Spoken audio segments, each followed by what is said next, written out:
Bonjour, voici encore une maxime de Glodius Bouchon avec quelques commentaires actualisés.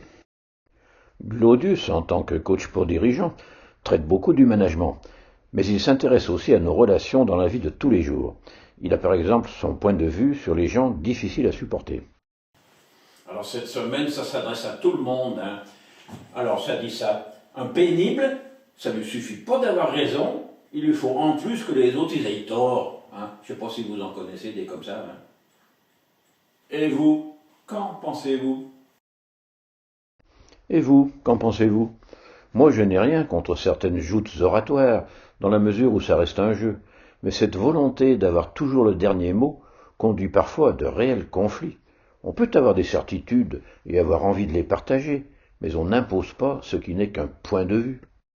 Un point de vue, ce n'est jamais qu'un point, à partir duquel on a une vue sur la réalité. L'exemple connu, si la réalité est un chiffre déposé au sol, l'un verra un 6 et l'autre un 9. Ce n'est pas parce que j'ai raison que l'autre a forcément tort. Le point de vue dépend aussi de la distance entre moi et la réalité. Le point de vue de celui qui est peu concerné et de celui qui se sent coincé par la réalité n'est bien évidemment pas le même. Enfin, nous observons tous la réalité à travers des lunettes différentes et souvent déformantes. Notre cadre de référence, nos valeurs, notre culture, notre parcours antérieur, etc. En conclusion, prendre pour des minus tous ceux qui ne voient pas la même chose que moi, c'est pas très futé. N'oublions pas qu'étymologiquement, convaincre signifie, et oui, vaincre des cons. C'est du moins ce que ressentent ceux que je cherche à convaincre. Exposer mon point de vue en sachant qu'il n'est qu'une vision simplifiée de la réalité, oui, l'imposer. Comment appelle-t-on celui qui prend son point de vue pour la réalité? Un imbécile heureux.